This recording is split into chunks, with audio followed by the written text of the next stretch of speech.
A very good afternoon to all.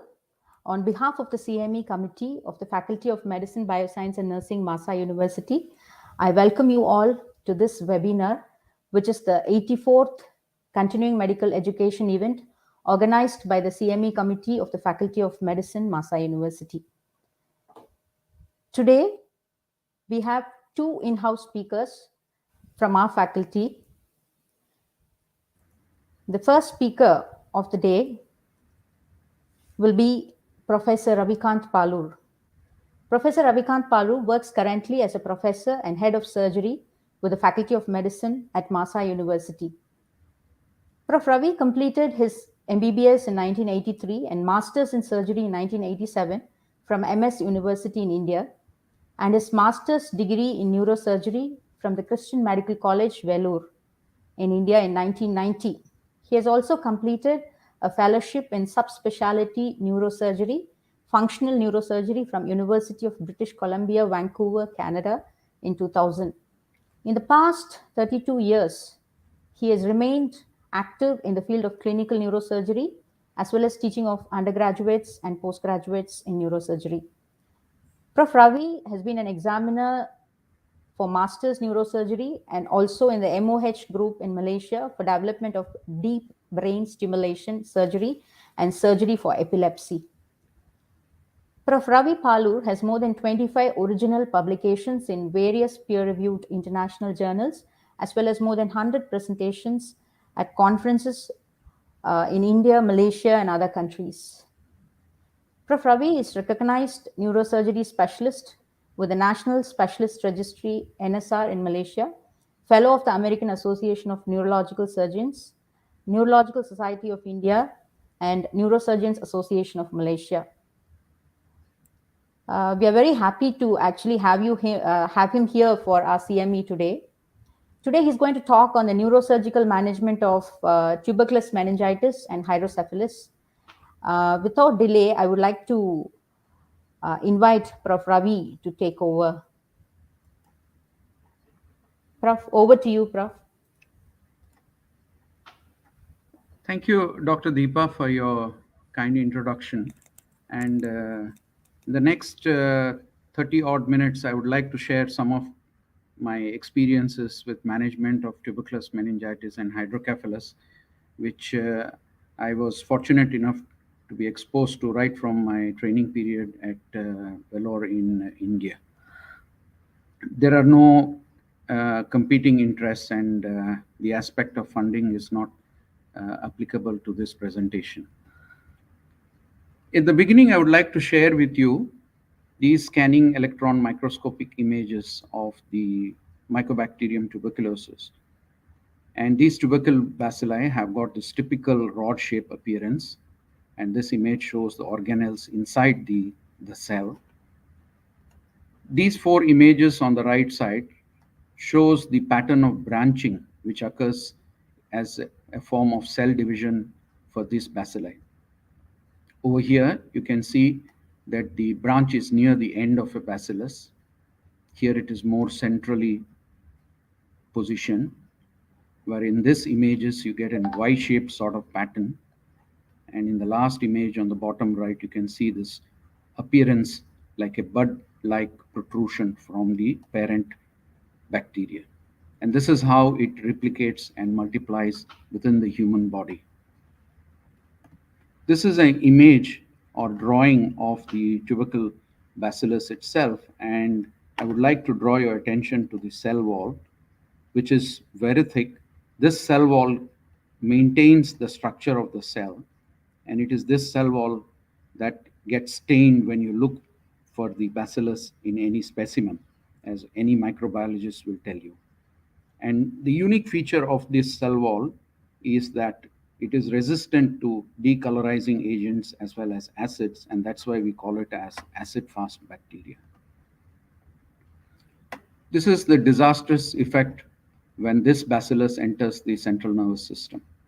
This is a 19-month-old child with tuberculous meningitis and also having hydrocephalus. The scan images on the top left-hand side show the extensive hydrocephalus in both the images with periventricular lucencies. And what is of concern is the amount of choking up of the basal cisterns as evinced by this enhancing exudates in all the cisterns at the base of the skull. And this child survived the disease and illness, however, was left behind with severe disability.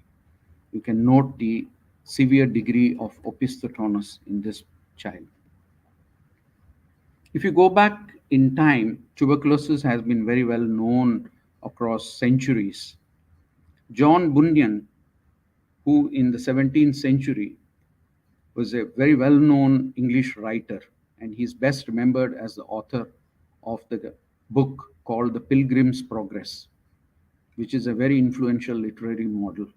It is regarded today as one of the most significant works of fiction in English literature, and his book has been translated in more than 200 languages and has never been out of print. In 1680, Bunyan described tuberculosis as the captain of all these men of death that came against him to take him away was the consumption, for it was that brought him down to the grave. Tuberculosis, you must remember that in the previous century was known as consumption, since it was not identified with any particular causative organism at that point of time. Not only John Bunyan, but there are many other influential musicians and other authors who have spoken about tuberculosis being a great killer. La Boheme is an Italian opera composed by G. Puccini, who is considered to be one of the most successful Italian opera composers after Verdi in Italy. And he speaks about how tuberculosis is a great killer. Thomas Mann is a German Nobel Prize winner. He was awarded in 1929 the Nobel Prize for this book called The Magic Mountain. He was also a short story writer, social critic, philanthropist. And in his book, he has also mentioned about how tuberculosis is a great killer. So tuberculosis has exerted and continues to exert a great influence on our thinking. Robert Koch was the first person to designate the organism as tuberculous pathogen, and this he delivered in a lecture on the 24th of March in 1882 and subsequently published this. In honor of Robert Koch's discovery, 24th of March is designated as the World Tuberculosis Day.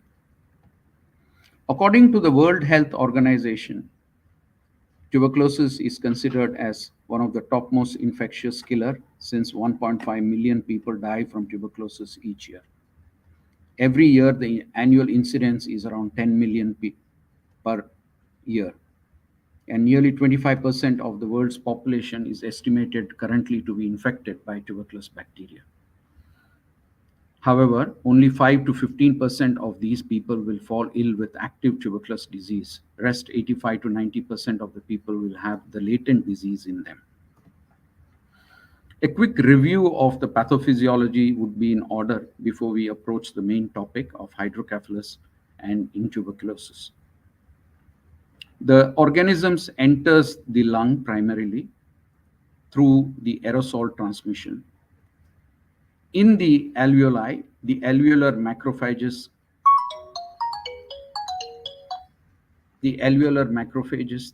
they perform the phagocytosis, so the bacteria lie within the macrophage.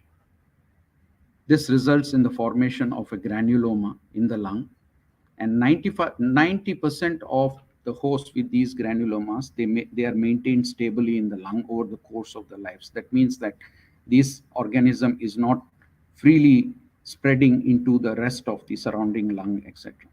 However, in about 10% of the patients, the Mycobacterium tubercle organism escapes the wall of this granuloma, and that is when it spreads into the surrounding lung tissue, involves the lymph node, and also enters the bloodstream. Once it enters the systemic circulation, it is able to break through the blood-brain barrier or the blood CSF barrier. And this is how it enters the central nervous system. These bacilli, they seed the meninges and or the brain parenchyma. and they form subpial and subependymal complexes, which are known as the rich foci. And these rich foci or primary complexes, they increase in size and they rupture and discharge into the subarachnoid space. And that indicates the beginning of the meningeal inflammation. We call this as rich foci in honor of Dr. Arnold Rice Rich, who was a physician from Birmingham in Alabama. Does tuberculous meningitis alone is the effect of the entering of the organism into the brain, or are there any other pathological pathologies seen in the nervous system? Of course, tuberculous meningitis is very well known, and along with the meningeal inflammation, there is always a component of encephalitis. This picture, which is an MRI image, shows the hydrocephalus, but also shows the extensive white matter edema, signifying encephalopathy. In fact, many authors would like to use the term tuberculous meningoencephalitis instead of just labeling them as tuberculous meningitis, as there is almost always an encephalitic component. This CT scan image shows the areas on the left-hand side, which you can see as blackish or grayish black areas. These signify the dead tissue or infarcted tissue secondary to involvement of the blood vessels. So this is known as tuberculous vasculopathy. There is also associated hydrocephalus. In patients who have got very good defense mechanism, the host mounts a response to the entry of the organism into the brain by forming a granuloma. We call this as CNS tuberculoma. They can be solitary or multiple. They can be present not just in the brain, but also in the spinal cord. This is a CT scan image of a patient having a lesion in the thalamus on the left side. And this image I have taken from a patient I had treated about 27 years ago back in India. This was a 19-year-old boy who had pulmonary tuberculosis, and he was brought by his family members in an obtunded and drowsy state to the emergency. Upon doing this scan, we found this lesion close to the thalamus, which is considered to be inoperable. There is associated hydrocephalus. Using CT-guided stereotactic techniques, I was able to aspirate the abscess. And this patient made a recovery, however, very slow. He was in the hospital for around 3 months and was discharged in a vegetative state. Tuberculosis also involves the bone, as we all know, but it is in the spine that it's of interest to us, because the destruction of the bone as well as the caseous necrosis, it spreads around the spinal cord and it compresses the spinal cord, leading to myelopathy, and also involves the blood vessels and ultimately leads to paraplegia and quadriplegia in certain cases. Of all these complications, it is hydrocephalus which is considered to be the most commonest, and it's seen in almost 80 to 85% of the patients who have TBM. It is more severe in children than in the adults. Hydrocephalus could be of two types. Either you have the communicating type, where the ventricular CSF is able to exit out through the foramen of Luschka and the foramen of Magendie at the base of the brain, or it could be an obstructive type, which leads typically to features of raised intracranial tension. Now, a review of some of the important differences in the clinical features in TBM between children and adults I would like to show here. I would like to highlight here that in adults, only about 8 to 12% of the patient have had a history of tuberculosis or have had a history of being treated for tuberculosis, while in children, it increases to almost 55%. Other symptoms such as headache, nausea, vomiting, apathy, behavioral changes, and seizures are present in both pediatric age group as well as in the adults, but it is in the pediatric age groups that they have more seizures than in the adults, signifying the encephalitic component.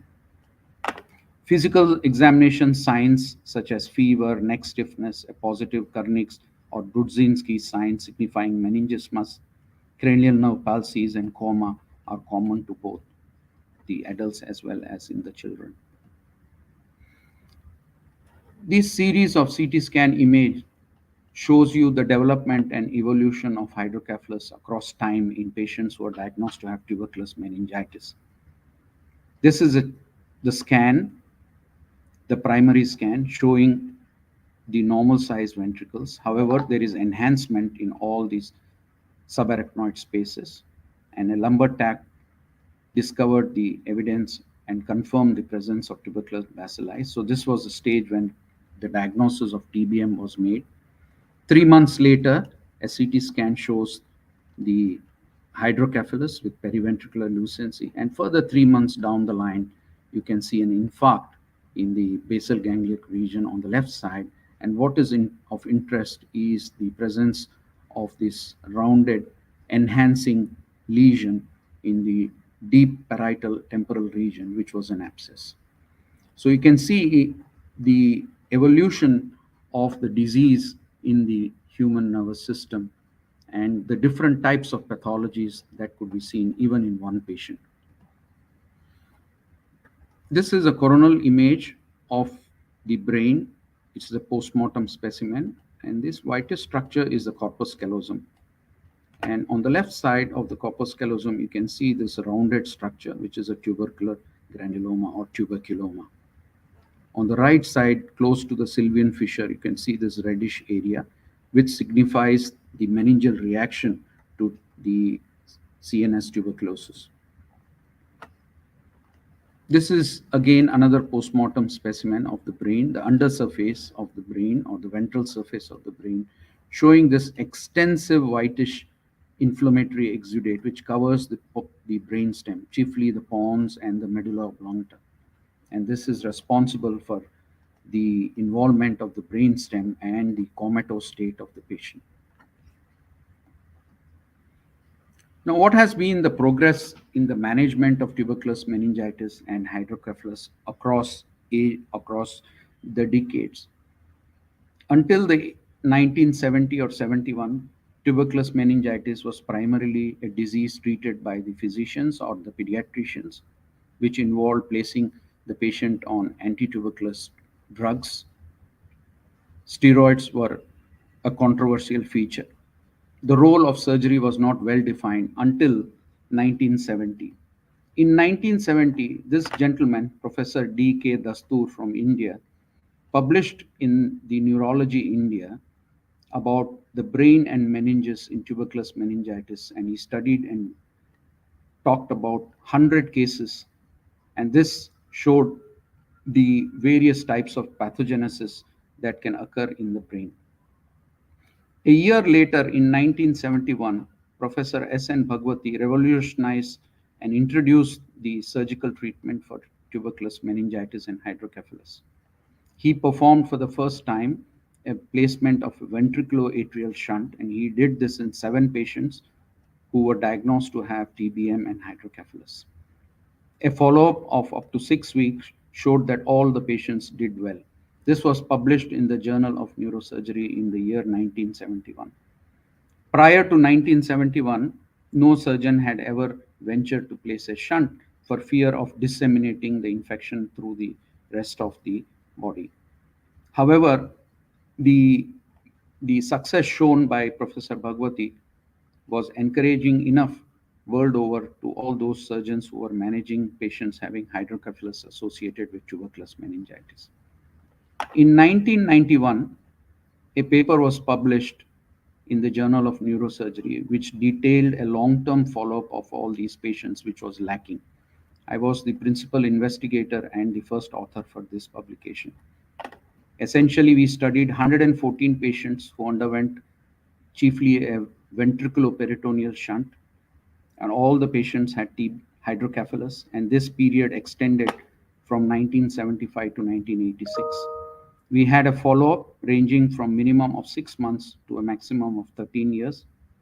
And based on this, we proposed a grading system for all patients having TBM and hydrocephalus and suggested the management protocol based on this grading system. So this grading system essentially divided the patients into four groups. The grade 1 and 2 were those groups of patients who had normal sensorium, while grade 3 and 4 are those who had altered sensorium. So based on this grading system, which is often known as the Velour grade, and currently it is also been referred to as the Palur grade in many publications worldwide, we proposed at that time that those patients who were in grade 1 and 2 should undergo a ventriculoperitoneal shunt, that is a CSF diversion. Those in comatose condition and in grade 4 would have a placement of a tube in the ventricle of the brain and draining the CSF outside. This procedure is known as external ventricular drainage. If their comatose condition improves within 24 to 48 hours, then we would consider placement of a ventriculoperitoneal shunt in them. While the grade 3 group of patients would have the option of either undergoing a shunt procedure or an external ventricular drainage. The top right-hand corner shows you the results or the final outcome in these four grades of patients. Even in those who had the best grade, grade 1, the mortality was 20%. All the patients who were comatose at the time of admission, all of them succumbed to the disease. And we came to the conclusion that a follow-up of minimum 2 years is necessary before we can mention that all these patients have had a good outcome. Over the years, in the past 30 years after the publication of this paper, this has been validated by numerous authors worldwide. And at the risk of appearing immodest, I can say that this grading system is now universally used for management of patients having tuberculosis, meningitis, as well as hydrocephalus. Prior to 1971, was there any grading system? Yes, there was a grading system devised by the British Medical Research Council, and they divided them into 3 grades. But at this stage, there was no surgical treatment available. This was published in the Lancet in the year 1948 and primarily dealt with the role of streptomycin in treatment of TB meningitis. It took 57 years for the MRC criteria to be modified, and they added the Glasgow Coma Scale as one of the parameters in grading of these patients. And this publication appeared in 2005 in the Lancet Neurology. So after around 14 years after our publication, the MRC modified the publication. Closer to home, I would like to outline 2 publications from Malaysia here. This is a follow-up study of patients who were diagnosed to have tuberculous meningitis, and this was studied and published from the University Kebangsaan Malaysia Medical Center. The period of study was from 2003 to 2015 across 12 years. A total of 78 patients were diagnosed with TBM and treated for the same. The follow-up was up to 12 months and the mortality was 18 months. What is important is to note that almost 44% of the patients had hydrocephalus associated, which required surgical management. A couple of months ago, this article appeared from the University Science Malaysia, and it dealt with the clinical outcome of TBM and hydrocephalus. 143 adult patients who were diagnosed with TBM during the period 2012 to 2017 was retrospectively reviewed. The study involved 2 hospitals. One was the USM, and the second was the Hospital Umum Sarawak from Kuching. Hydrocephalus was again seen in 44% of these patients in this study, and 59.2% had a shunt procedure done to divert the CSF. And they assessed the outcome after 12 months. And they found out that even at the time of 12 months of follow-up, nearly 47.6% of the patients had a poor outcome, and the mortality overall was 11.9%. So what lessons have we learned after 5 decades of performing diversionally CSF diversion for patients having hydrocephalus associated with TBM? I would like to summarize these as challenges, dividing them into three groups. The first one is early making problems, issues with making an early diagnosis of TBM. Second would be finding the appropriate and competent and effective treatment for tuberculous meningitis. And since TBM is associated with host of complications, the problems with management of these complications. I would like to address the first aspect, which is early diagnosis of tuberculous meningitis. As mentioned earlier, the symptoms are often varied and often vague. Prodromal period with non-specific constitutional symptoms such as irritability, anorexia, weight loss or sleep disturbance in children, fatigue, loss of appetite, loss of weight, and night sweats in children, adults. These can last from few days to several weeks in a majority of patients. The typical duration of TBM is usually a few weeks and even months, though some of the diagnostic criteria require a minimum period of 5 days only. Hence, a very high index of suspicion is necessary to make a diagnosis, and neuroimaging should be a part of making the diagnosis, especially in the early stages of tuberculous meningitis. The second issue in making an early diagnosis of TBM is the application of appropriate diagnostic laboratory parameters. One must remember that tuberculous meningitis is a paucibacillary disease.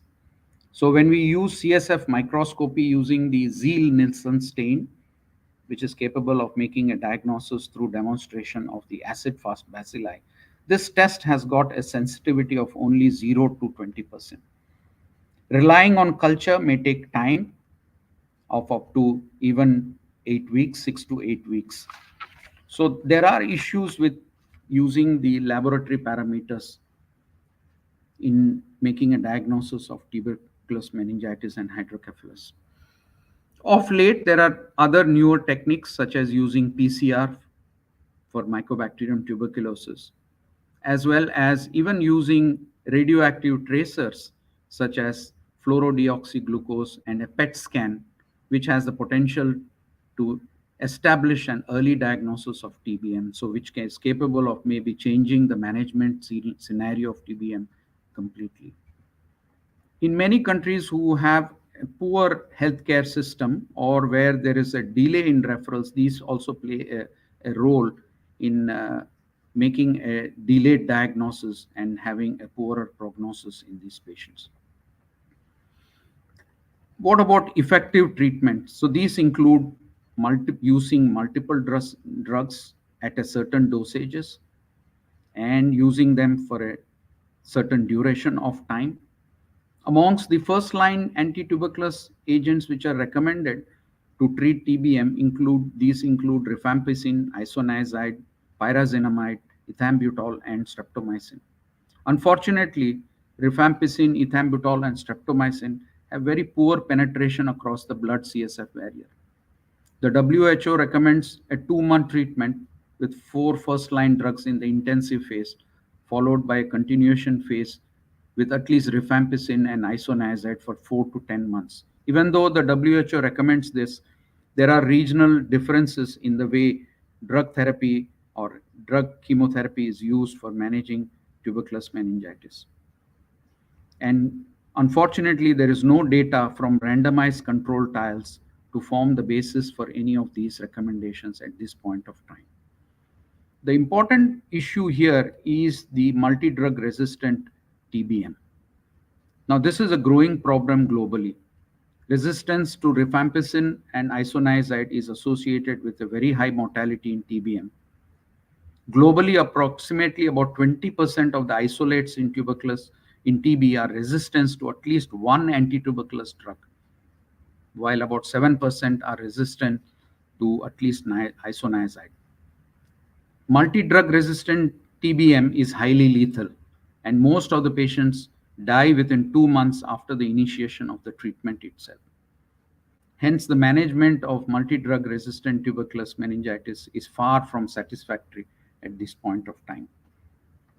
The third issue is the complications that are associated with tuberculous meningitis. As I presented at the beginning, there are multiple sorts of CNS pathology that evolve across time. These include hydrocephalus most commonly, but you could have raised intracranial pressure and cerebral edema. Vasculitis is associated with stroke and can be particularly harmful to the patient if the brainstem or the basal ganglion is involved. Basal arachnoiditis and cranial nerve palsies are also commonly seen, and these also lead to a very poor outcome. So, complications of tuberculous meningitis is a very major issue. At this point of time, the mainstay of management of TBM with hydrocephalus is to perform a shunt or a CSF diversionary procedure. Raised ICP due to hydrocephalus is a major challenge to all the neurosurgeons. This article was published in December 2021 from my center where I trained earlier, and they have suggested the changes to the grading system. Essentially, they divided the grade 4 or the poor grade patients into A and B based on the involvement of the basal ganglia or the brainstem on neuroimaging. So the grade 4B were those who had the worst GCS and they had the worst outcome too. So the take-home message for patients who have TBM and unfortunately associated with complications such as hydrocephalus is that TBM hydrocephalus is a serious disease. It involves both the adults as well as the pediatric age groups. The clinical features are often varied and difficult to make a correct diagnosis, especially in the initial stages. The complications resulting from tuberculous meningitis can be disastrous, leading to death and severe disability. Neurosurgical treatment at present is effective for hydrocephalus associated with TBM, but more effective for those who have normal sensorium. Once the sensorium or comatose condition occurs, then the surgical treatment may not be very effective. Challenges stem from diagnosing TBM, multi-drug resistant TBM, as well as the complications from CNS tuberculosis. This is my last slide, and I would like to thank my mentor who guided me during the research work, which took me about 1.5 to 2 years before it was sent for publication. And he is Dr. Vedantam Rajshekhar from my previous hospital. He still continues to work there as a professor. I thank all of you for your kind attention. And if there are any questions, I will be glad to answer them.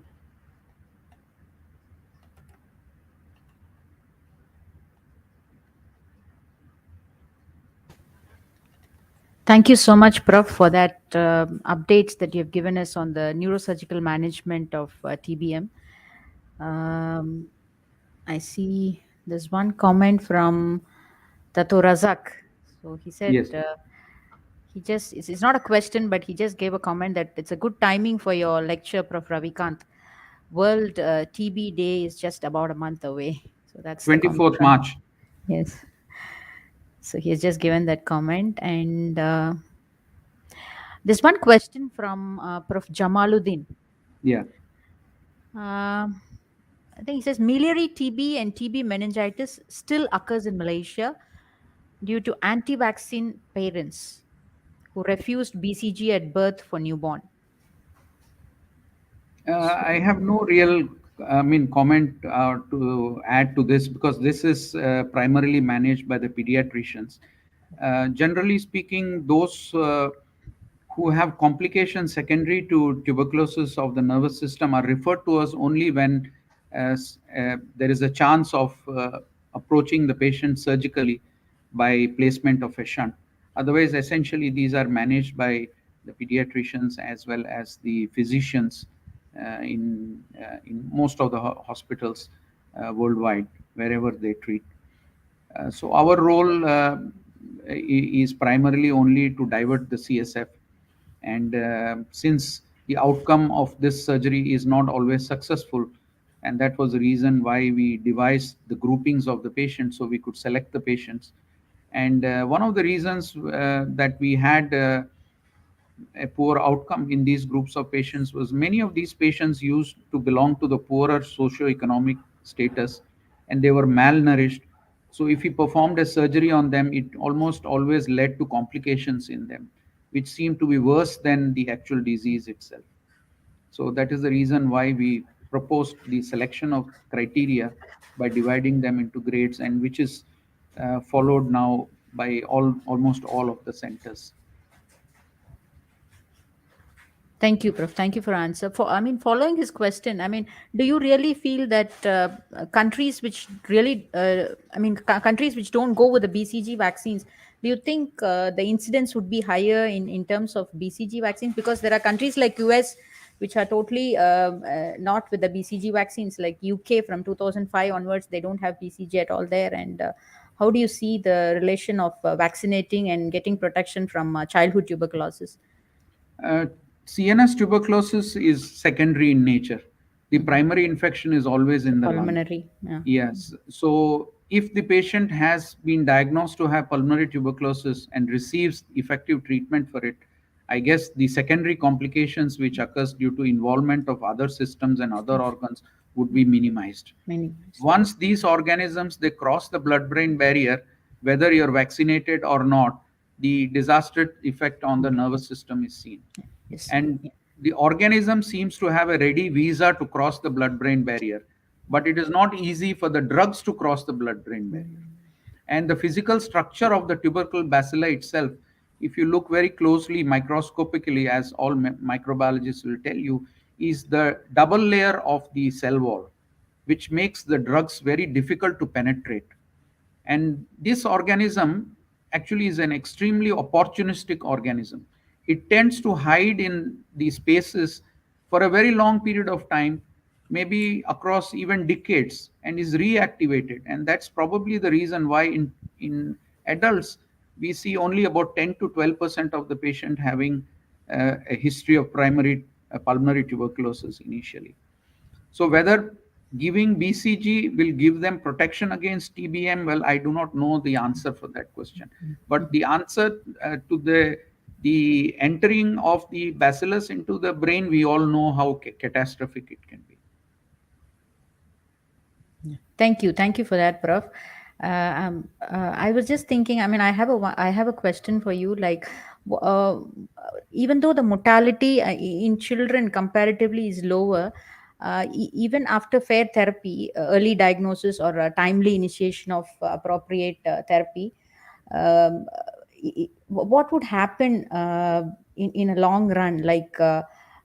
They are developing brains, whether it'll be rendering a risk of maybe age specific neurological sequelae that can happen in children. Yeah, that what you say is right. These children, even if they survive the disease or the disease is able to be controlled, the infection is able to be controlled, it leaves behind its scars and marks on the brain. So once you have infarcts and the presence of encephalitis or encephalopathy, it leaves behind a scar, and that would be coming in the way of development of the child. So the effects of tuberculosis, even though it dies off, it ultimately could lead to the presence of a vegetative state in the what we call as persistent vegetative state. What I didn't mention in my presentation was that when we did the long-term follow-up study, we assessed the outcome based on the Glasgow outcome scale. Everyone is familiar with the Glasgow coma scale, but the Glasgow outcome scale was what we used, dividing the patients into 5 groups. And the grade 5 was death, and grade 4 was persistent vegetative state. PVS is a condition which is probably worse than death, especially for the caregivers, where the child will lie on bed uh, and without speaking, without having any cognitive function, cannot turn in bed, as a result of which the giving of the care becomes worse. And these children, they die of secondary problems such as bed sores, septicemia, pneumonia, etc. And many of them are malnourished. Providing adequate nutrition to them is also a problem. So the outcome is always going to be poor, even though the disease may be controlled. And that shows that when you do long-term follow-up for these patients, the outcome is still very, very poor even today.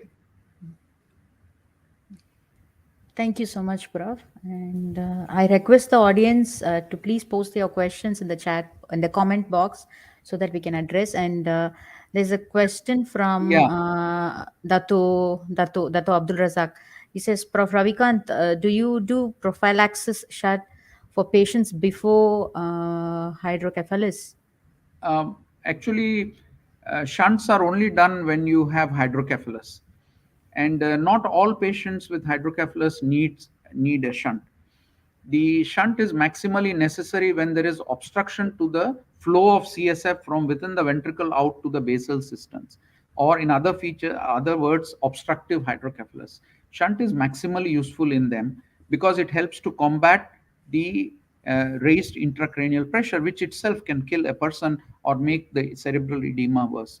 So, doing a prophylactic shunt is not advisable, because whenever you put a tube inside the ventricle, these tubes are foreign bodies, and if you introduce infection into the ventricular space, then it can be quite catastrophic, because ventriculitis is almost associated with a mortality of nearly 80%. So, which is the drawback or setback of, or one of the surgical complications of placement of a shunt. So, as far as surgery is concerned, there would be probably no role for placement of a prophylactic shunt. I think the answer to this question is, can we avoid hydrocephalus, or can we avoid the disastrous consequences of TBM, is to find the right medical management.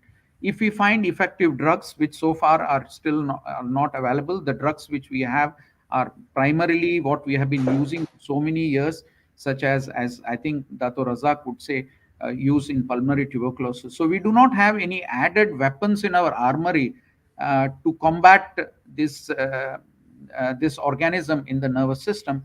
So in an idealistic world, it would be, better to avoid spreading of the organism from the lung to the brain, but that is obviously the natural history once the granuloma spreads through the bloodstream. So unless we find effective medical therapies, such as effective drugs and early diagnosis, we would not be able to avoid hydrocephalus. And once hydrocephalus occurs, then you would have to judiciously decide the pros and cons of placement of a shunt. Thank you. Thank you so much, Prof. And Dato has said, thank you, Prof. Ravikant. Fantastic lecture. Like you correctly said, early diagnosis and prompt treatment is vital. Thank you very much, Dr. Deepa. Thank you for inviting me and allowing me to share my experience with a topic which is quite close to my heart. Thank you all to the listeners also. Thank you so much for your time, Prof. Hope to hear from you again in another CME event. Thank you again, Prof. Thanks.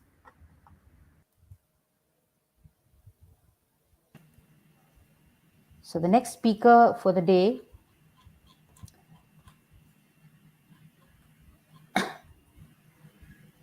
will be Dr. Adita Devi Roslani, who is a senior lecturer under the Unit of Microbiology and Parasitology. She obtained her basic medical degree from University of Leicester, UK in 2002, and subsequently obtained her Master of Pathology specializing in medical microbiology from University of Malaya in 2011. She is a clinical microbiologist and is registered with the Malaysian Medical Council and National Specialist Center, National Specialist Register, NSR. She has a special interest in the subspecialties of bacteriology and mycology. Outside of medicine, she's also a certified baby-wearing educator, a part of her contribution to her community to educate parents on the benefits of keeping their babies close.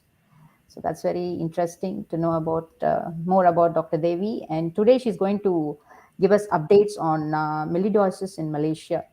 So without further delay, I would request Dr. Adita Devi to take over. Dr. Devi? Yes, thank you, Dr. Deepa. Thanks for the introduction. And also thank you for inviting me to participate in today's CME session. So my talk today will be continuing on the infectious disease theme, and I'll be talking on updates in Melioidosis in Malaysia. So basically what I've done is I've had a look at the more recent papers coming out from papers published on melioidosis coming out from Malaysian institutions. And I've just sort of picked out a few that I thought, were quite interesting. And also, I think today is just to also refresh ourselves on melioidosis, because sometimes in some places I feel we have forgotten about this organism that's actually endemic in Malaysia. So first of all, I'll just talk a bit about the what we know already about melioidosis. So it is actually an infectious disease that can affect both humans or animals, caused by the bacteria, which is Burkholderia pseudomallii. If you read through the textbooks, they also call it, in the past, they refer to it as Whitmore's disease, named after Major Alfred Whitmore, who was a pathologist that co-identified the organism. So what we know is that it's found in contaminated water and soil, and is spread primarily to humans and animals through direct contact with the contaminated source. So, maybe if you have cuts, sustained cuts, or some kind of trauma, and you're working with soil, that would be, direct transmission right there. But also we found that in places where there's aerosolization of those contaminated soil particles, then it can also be inhaled or ingested, by accident. The other thing that is also well documented is that there are many medical conditions that may increase your risk of getting melioidosis. So the typical ones that you might hear about: diabetes, if you have chronic liver or renal disease, if you have chronic lung disease as well, such as cystic fibrosis and COPD, you're also at increased risk. Then hematological conditions like thalassemia, cancers, of course, and interestingly enough, excessive alcohol use as well was thought to increase your risk, mainly because there seems to be alcohol seems to tamper with the interaction between the organism and the alveolar macrophages. So somehow the alcohol will enable the organism to sustain survival within the alveolar macrophages. Okay, so then we go on to the organism itself. So it was previously actually known as Pseudomonas pseudomallii, so it was grouped together in that Pseudomonas family. And I think, with the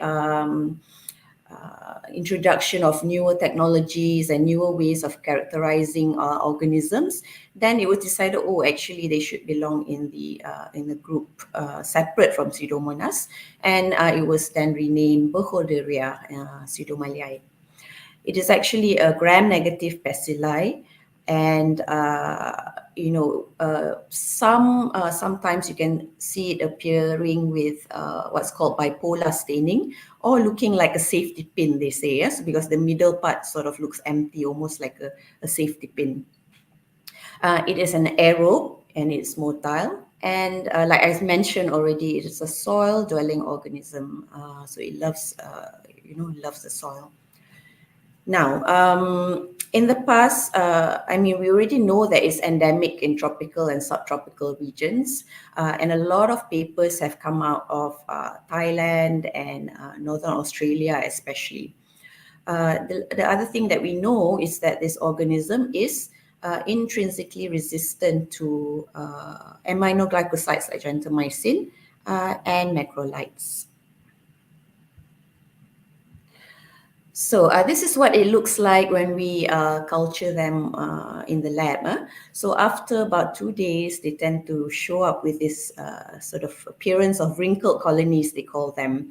And it's been said that they also have an earthy odor. Although nowadays, obviously, we don't encourage our laboratory technicians to have a whiff of the organism, obviously, because we don't want to cause accidental inoculation. Okay, so Now, like I said earlier, papers on melioidosis were mostly based on research done in Southeast Asia, specifically Thailand and Northern Australia, because they seem to have the greatest number of cases there. Nowadays, we also see cases appearing in other parts of the world, obviously, because now international travel is it's open to all, obviously, before the COVID came about, and also immigrants traveling to other countries. So you can see practically any infection anywhere, really. But of late, then we see more cases coming out from being reported coming out from India, Sri Lanka, southern China, Hong Kong, Taiwan, and etc. Many other countries as well. So if you look on the lower right side of my screen, then you can see, the dark brown sort of areas are those areas with the, where melioidosis is considered endemic, mostly endemic. Okay, so how does it present? Actually, it is really a wide variation, a wide range of signs and symptoms. Of course, they can present initially with just fever.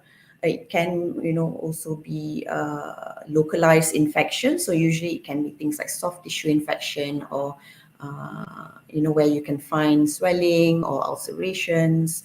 But most of the time you find it presenting as abscesses. And then it can, of course, present, when it's inhaled, then it can present as a pulmonary infection. And many people have said that it can mimic TB even. You might think that it presents, when it first presents, that it's TB actually. The next way it can present is as a bloodstream infection, where the patient might come in, being in septic shock. And lastly, it can be disseminated infection as well. So it can be everywhere, including having CNS involvement. And on the right side, it shows, all the various ways that it can present. So really, it's quite a, they call it the great mimicker. That's its nickname, because it can mimic many other infections. Okay, so just to highlight a few things that are slightly individual to different countries who have looked through a lot of their melioidosis cases. So it was found that in the Thai pediatric cases, that melioidosis frequently presents as acute suppurative parotitis. So that was one interesting point.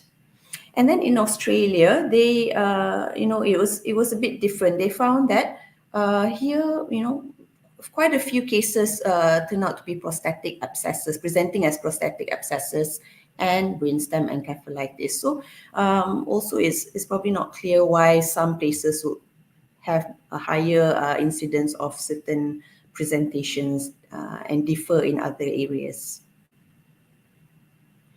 Okay, so lastly, treatment of melioidosis. Usually it is similar to TB treatment in that it is a regime. So you start off with probably 2 weeks of IV, either IV ceftazidime or meropenem. This can, of course, be extended depending on the clinical, how the patient responds to treatment and what kind of clinical presentation. And then after that, you would switch them over to oral antibiotics such as cotrimoxazole, or the trade name is Bactrim, or you can also use things like coamoxiclav. And this will go on, anytime from 3 to 6 months. So it's also a very long duration of treatment, similar to tuberculosis. Okay, so that's all about the what we know already about the organism and the disease itself.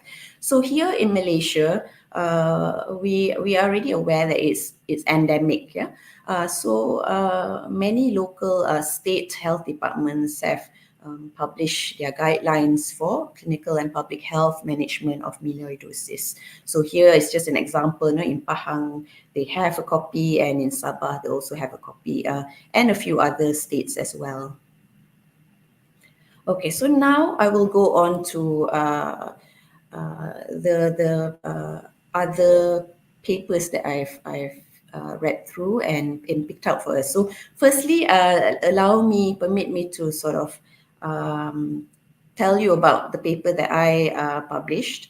It was a long time ago, but it's when I first got interested in this subject, basically. Yeah? So it was performed in 2014. And at the time, I was given the opportunity to work with Prof. Putucherry. I think possibly some of you may know her or may have heard of her. She was referred to as the guru of Melioidosis in Malaysia at that time. So anyway, the first thing we wanted to do was just establish a baseline demography of our patients and get some epidemiological data. But also after we got those information, we wanted to be able to see if any of them could also predict which patients are likely to do worse. Okay, because obviously if we can predict which ones are at risk, then we can sort of maybe treat them earlier, but potentially. So we selected some clinical markers, some laboratory markers. Our plan was to do a few genetic markers as well, but in the end, we settled just on the FLIC gene, which is a flagellin, because the organism can be divided into several subtypes, based on the FLIC gene. So that's the one we ended up with. Clinical parameters, would be anything from past medical history, include the demographics as well, laboratory markers, anything, could be from white cell count, full blood count basically, and urea, creatinine, everything we collected and tried to see if there was any pattern forming. So severe disease, we defined it as requiring either ICU admission or ventilation, or requiring inotropes, and of course death, including death. Okay, so what I did was basically I made a list of all the patients who had cultures that were positive for the organism from our lab records. And then I looked to see if they all had medical records available. Not all of them did. And also to see if any did have isolates available, that was still viable, first of all. And so those that had all those three parameters checked, I collected information from their medical notes. And then me and my team sort of perform SPSS using multivariate analysis and tried to look at what we found. So we only had about 85 culture positive patients that fulfilled the criteria that I needed. Obviously, there were more patients than that were culture positive, but some of them didn't have isolates available or didn't have medical records. And then we found that 28 out of the 85 actually had severe disease. So that came up to about 32.9%. The demographics of our patients, yes, similar to what has been already reported in many textbooks and many reference articles. Most of the patients were male, most were older than 40 years old, and many were diabetic. So we had a look through and did the multivariate analysis. And although initially a lot of them seemed to be associated, eventually we only found two things that were independent predictors. So it was that if the patient was admitted with lower lymphocyte counts, they were more likely to develop severe disease, and positive blood cultures as well would sort of alert us to the fact that they would go into severe disease. So our ultimate aim is hopefully in some small way, our findings could be useful for clinical management. Okay, so I'll go on to other papers that I've looked at since. And most of them, I think, because we didn't have that many papers at that time. Most of them are basically trying to establish some kind of baseline epidemiology of that area, just to compare it to other areas. So in Kedah, the paper that I picked out in Kedah, this was a 2019 paper. And for those of you who who are not familiar with Kedah, it's actually a northwestern state in Malaysia, in Peninsular Malaysia. And it has urban areas. So if you look at the map, those pink areas are the urban areas. So where the hospital is on the right there, see if I can show it. Okay, that's the main hospital in that state, which is in Alostar. Okay, now apart from those urban areas, the vast majority of the state is either forestry, or it has been converted into agricultural land. Okay, so like those yellow, if you see those dark yellow areas, yeah, those are all areas of agriculture. Even the light purple is sort of rain-fed agriculture. So what the team from this hospital did was they collected data on the spatial distribution of their melioidosis cases. And then what they did was they wanted to identify the demographics, the socio-economic factors, and even the landscape risk factors, because they thought, oh, possibly the types of lands that would have some effect on incidence of bacteremic melioidosis. Okay, so what they found was not very different from our study as well. They said that melioidosis is significantly associated with gender. So they also found it was predominantly males, race as well. So they found most would be of Malay ethnicity. Although it's hard to comment on that, because I think the population of Kedah also is majority Malay.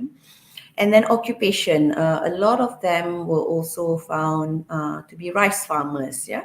So, that they thought was also significant. And again, co-occurring chronic diseases like diabetes were significantly associated.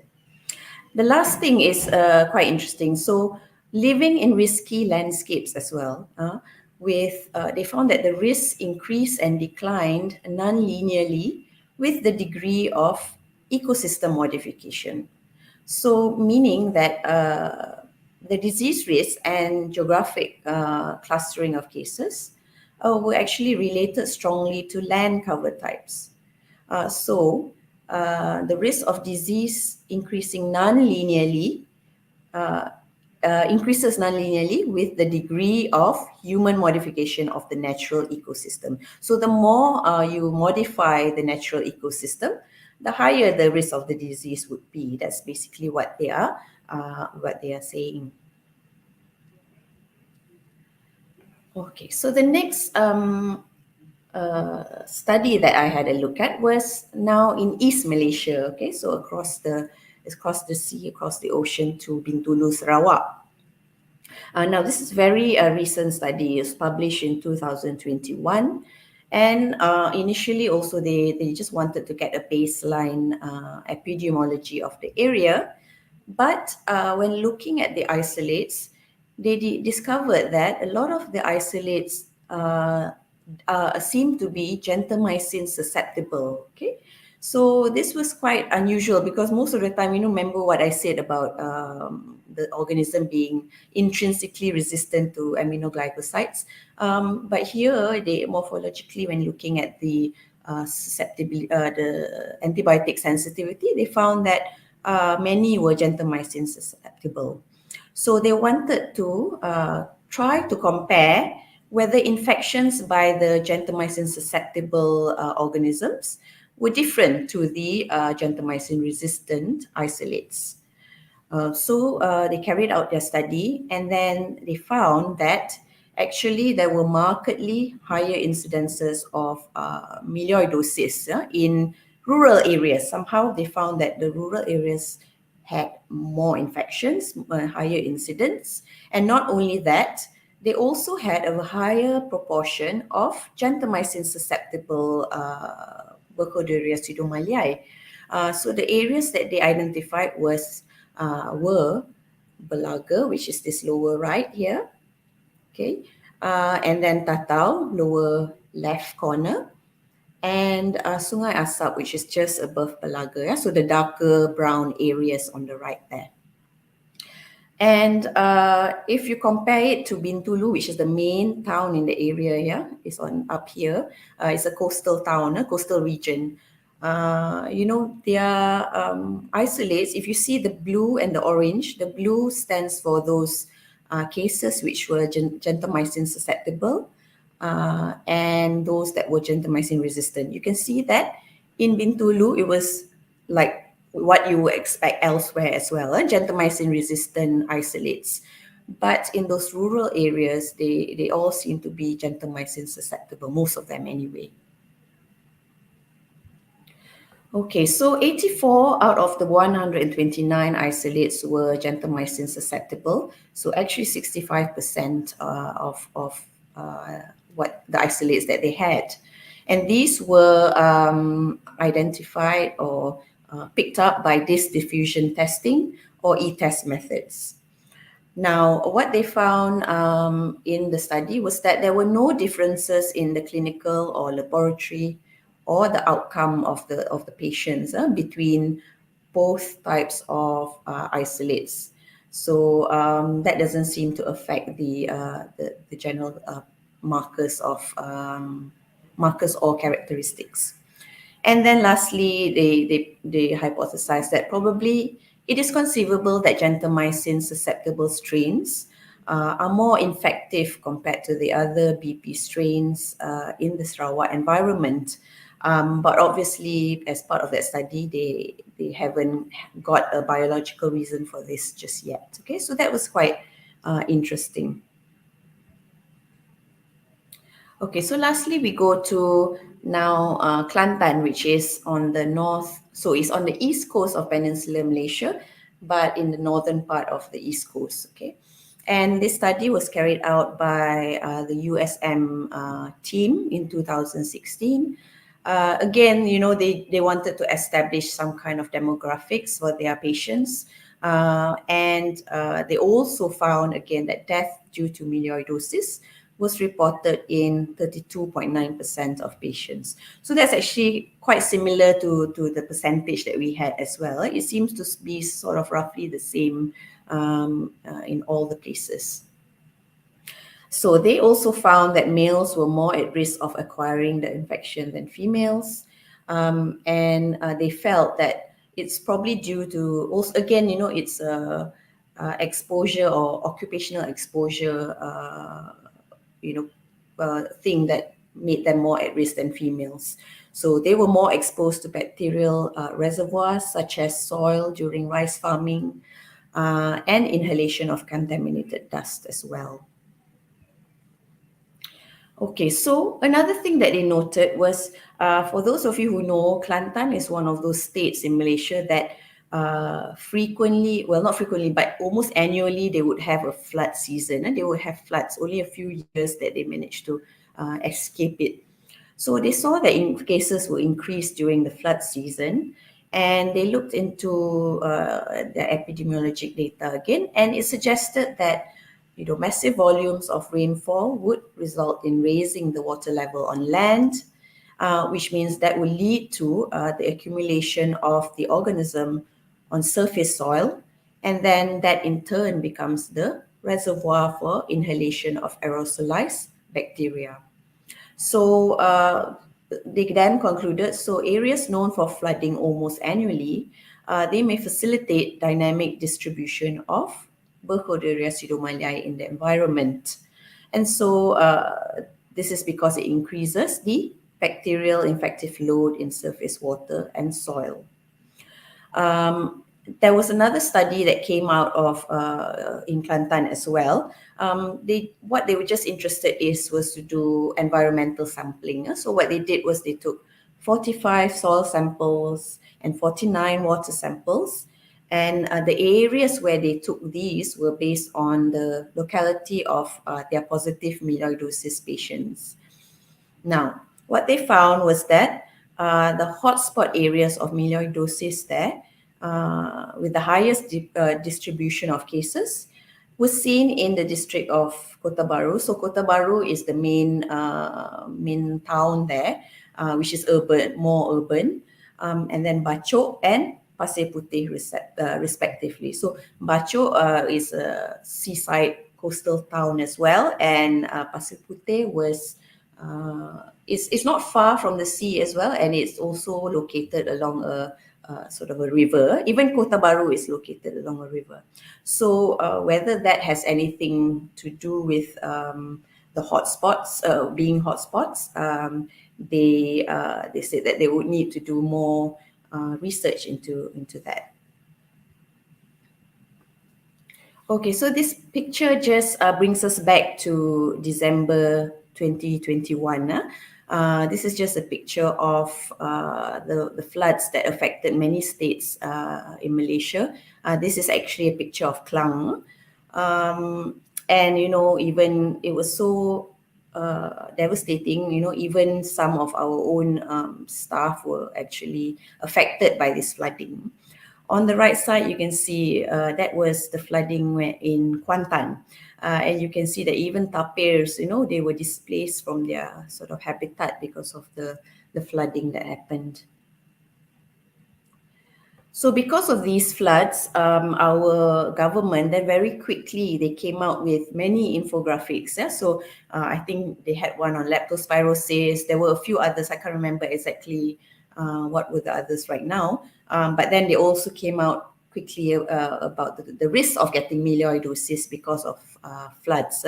So this is all in Bahasa Melayu, but basically on the left, they just showed, you know, the symptoms, the complications that you would expect, just on general layperson's terms, and then where to go for treatment. On the right side, they mentioned the organism, how it transmits, and then at the bottom, the prevention. Yeah, so they just reminded that you know, if you have any cuts or any breaks in the skin, then obviously you want to avoid contact with the contaminated water.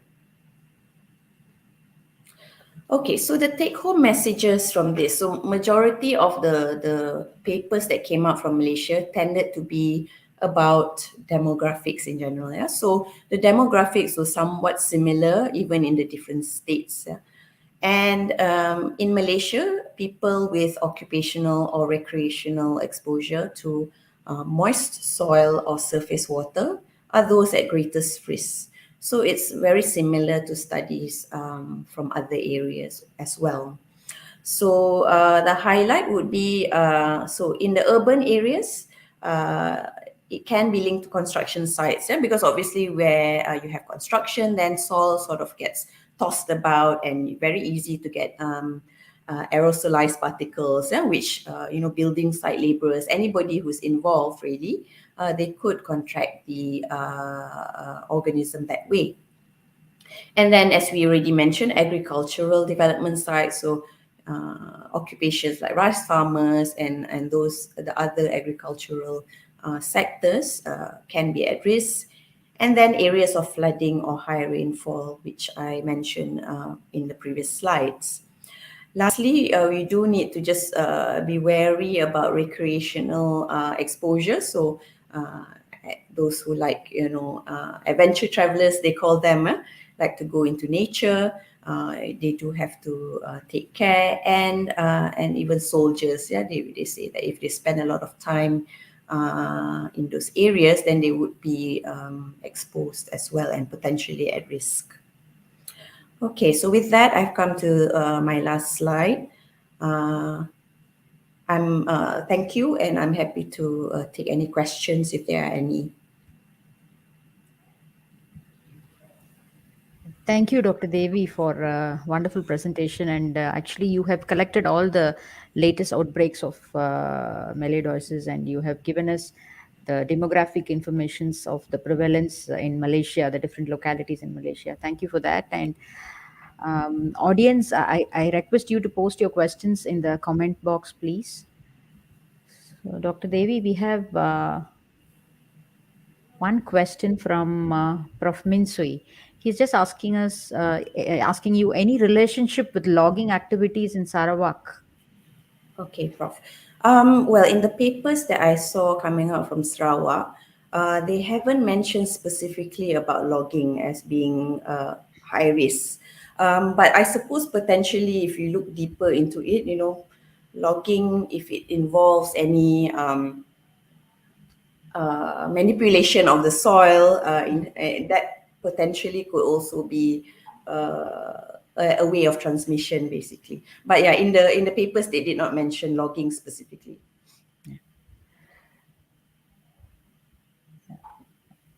Thank you, Dr. Devi. And okay, this is not a question. He says, like, Prof. Jamaluddin, thank you both speakers. Very interesting topics. Yeah.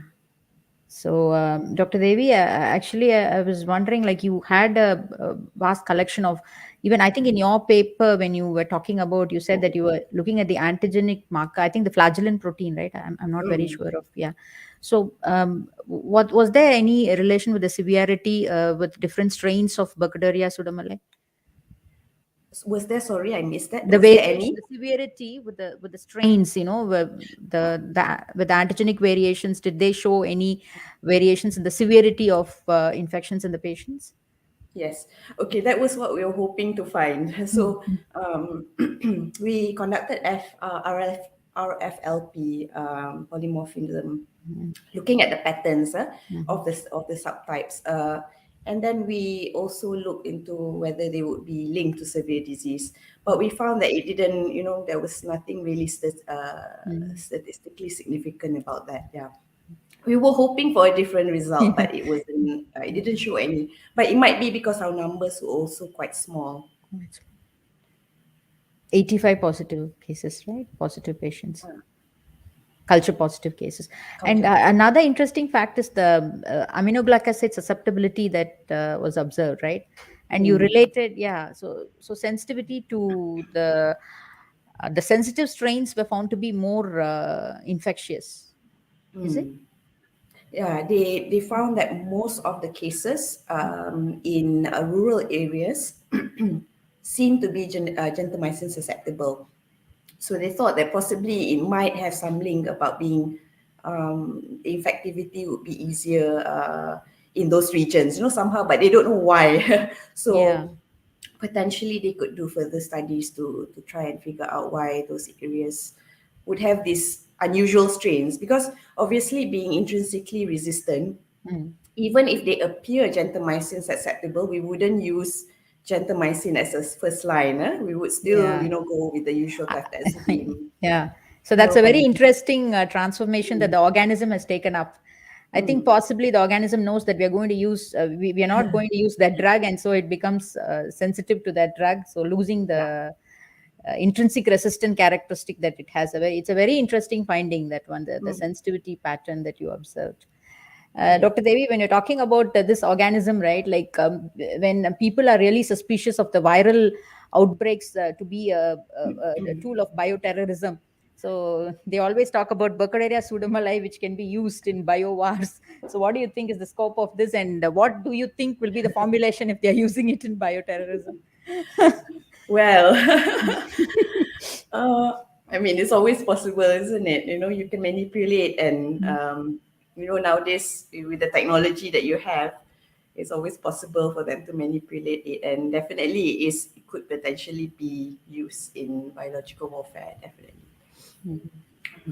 So there's all scope that Burkholderia, because it was talked to be one with the clinical show-off was varied, and so the diagnosis was not much easier, and it could be life-threatening if it is not treated, right? Yeah, so, definitely. I think 30%, some places, 30-odd% cases of death rates. So it's quite significant. So that's why in our study, we wanted to be able to predict which ones, while they were still quite well, to predict which ones would go on to develop severe disease. That was our main aim. So there are no more questions, Dr. Devi. Thank you so much for your time, and very happy to have you. And thanks again, Dr. Devi. Thank you, Dr. Deepa. So with that, we come to an end of today's continuing medical education event. And thanks to all who got connected live with us today. And the attendance forms are already dispatched through all medical email. And I've also posted in the comment box here. You can follow the link to mark your attendance to collect 2 CPD points for this event. And please mark your attendance by 21st, 12 p.m. To procure your CPD points. So thank you once again for all those who got connected with us, and hoping to see you all in the next continuing medical education event. Thanks. Thank you once again to all the speakers and participants who made this event today. Thank you all.